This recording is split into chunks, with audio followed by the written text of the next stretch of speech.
right decision when I came to LeMoyne-Owen College, when it felt like family. Most of these people I didn't know.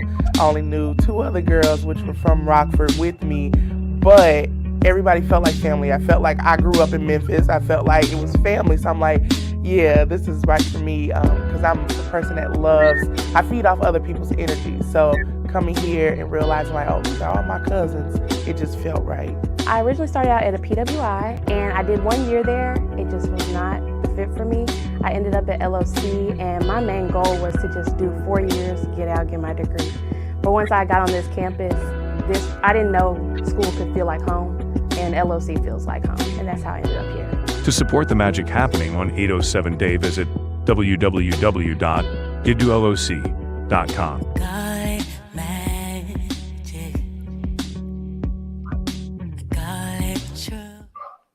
Good afternoon, and we're back with the Magician All-Star. And no, she didn't play basketball, but she is an all-star. You probably know who she is, Dr. June Chin Jointer. Dr. Chin Jointer, welcome to the stage. Well, thank you. Thank you, Dr. Benny Ferris. I'm glad to be here. I interviewed your son yesterday. Yes. And I said, I mentioned you, I said you were a legend. Oh. And he took it to another level. He said, she is an institution to this institution. I think that was the word he described. Thank you. That hit it on the nose. Oh, thank you. You have impacted so many lives here on the campus. So I am excited to hear your LOC story. Oh, my goodness. Let's see, where do I start? As a student, I got to LeMoyne-Owen College by way of Dr. David Acey. I had gone out to one of our competitors across the way, those Tigers, and they had a pre-freshman program.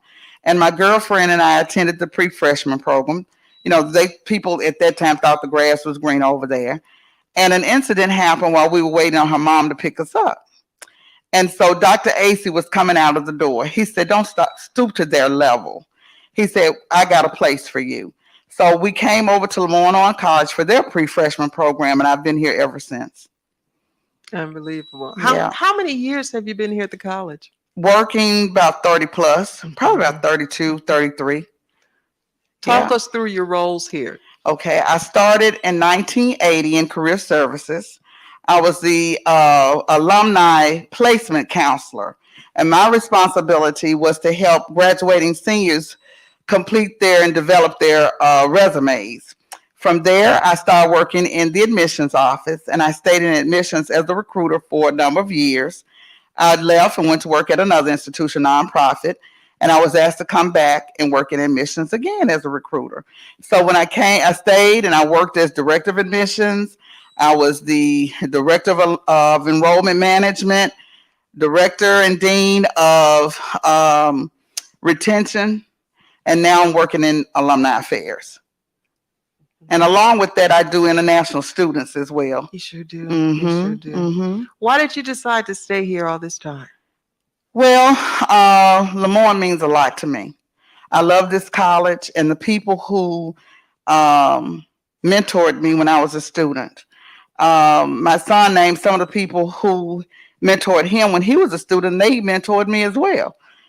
Philip Dotson and Dr. Juanita Williamson, Dr. Velma McLemore, Mildred Green, Dr. Reuben Green. There were so many wonderful people, Miss Shirley Hill. They were all mentors to me and made me feel at home. When I did something wrong, they would correct me. They were firm, but they were loving. And that's the kind of attitude I try to have toward the students now. A lot of them call me Mama June, and I'm not offended. Somebody mentioned it to me today when we were up in the call center. To me, it's a term of endearment. I love when they call me that because that means they're listening to me. And so that's where my heart is. It'll always be here. I wanted to win that money last week so I could really help our school. But I'm still working on it. But I love LeMoyne dearly, I do. It sounds like you have become the person that you looked to when you were here. So you've become that support system. You've become that encourager. You've become that person who empowers those students and inspires them Thank you. Yes, That's who I you think I become. have.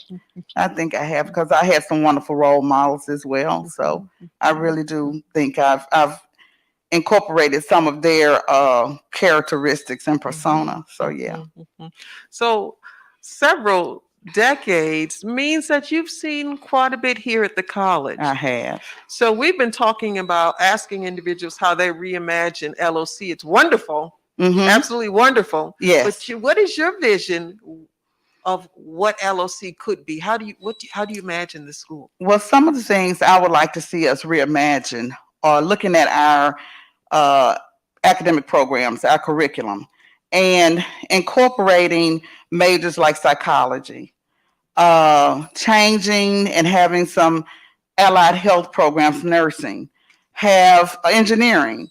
Even if we can't incorporate our own programs, at least have an articulation agreement with some of the other schools in the city where our students can have a 3-2 program. They start out here, get their prerequisites, and then they're able to transfer to another institution as long as they maintain the GPA to do so. I reimagine us building new buildings, a new library, a new student center, a new health complex, sports complex, just seeing our institution grow.